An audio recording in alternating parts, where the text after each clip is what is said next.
Maya arrived just before sunset. The forest was painted gold, the air thick with the smell of pine and rain-soaked earth. She stepped out of the jeep and stared at the small wooden cabin tucked between tall trees, her refuge for the next few weeks. It had been months since she'd written anything. Since the accident, her words had disappeared, buried under the weight of grief.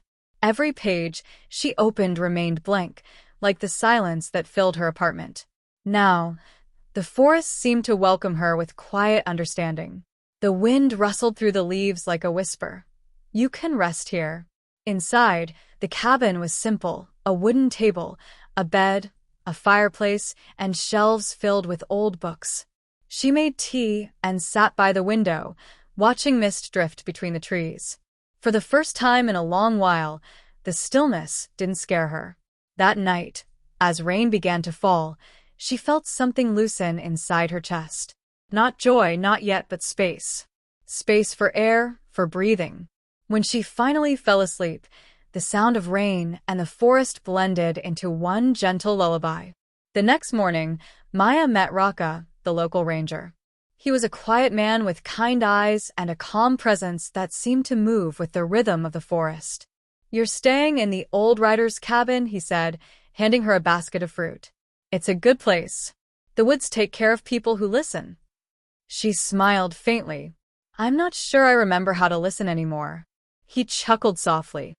"Then the forest will teach you." Days passed gently. Raka showed her the trails that wound through bamboo groves, the hidden spring where deer came to drink, the old tree that villagers believed could hear prayers. Maya followed, camera in hand, though she rarely took pictures. She just watched. Sometimes they spoke, sometimes they didn't. Silence between them wasn't awkward. It was peaceful, like a shared language. One evening, as the sun melted behind the hills, Raka said quietly, "This place heals what people hide. Just let it do its work."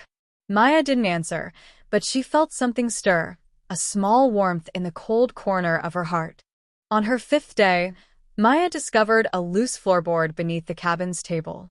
When she lifted it, she found an old leather-bound journal tied with string. Its pages were yellowed, its handwriting delicate and flowing. The first entry read, "I came to this forest to forget, but the trees remember everything." She read every word. The writer, a woman named Sari, had lived here years ago, grieving the loss of her husband. Her words mirrored Maya's pain, the sleepless nights, the emptiness, the slow return of breath. The more she read, the more she felt connected to this stranger who once sought healing in the same silence. It was as if the forest had collected both of their stories, storing them gently beneath its roots. That evening, Maya lit a candle and began to write, not for anyone else, but for herself. The words came hesitantly at first, then faster, like water finding its path again. For the first time since the accident, her pen moved without fear. A storm rolled in that night, the kind that made the trees sway like dancers. The cabin trembled with the force of wind, but Maya didn't feel afraid. She sat by the window, candle flickering, watching lightning flash over the valley. Then she heard it, faint, almost hidden beneath the rain. A humming sound, soft and melodic, as if the forest itself was singing. She stepped outside, barefoot, letting the rain soak her hair and clothes. The air was electric and alive. The song, or maybe the wind, seemed to wrap around her like an embrace.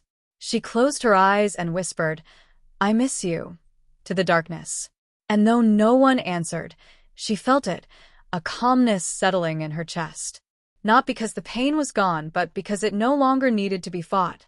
When the storm passed, the forest glistened under the moonlight, every leaf jeweled with rain.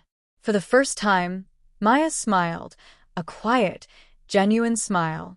The morning after the storm was clear and golden.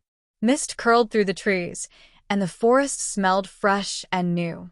Maya packed her bag slowly, reluctant to leave. Before she closed the door, she slipped Sari's journal back under the floorboards, adding one last note inside. "Thank you. The forest healed me, too." Outside, Rocco waited by the jeep. "You look lighter," he said. "I am," she replied, glancing at the trees swaying gently in the wind.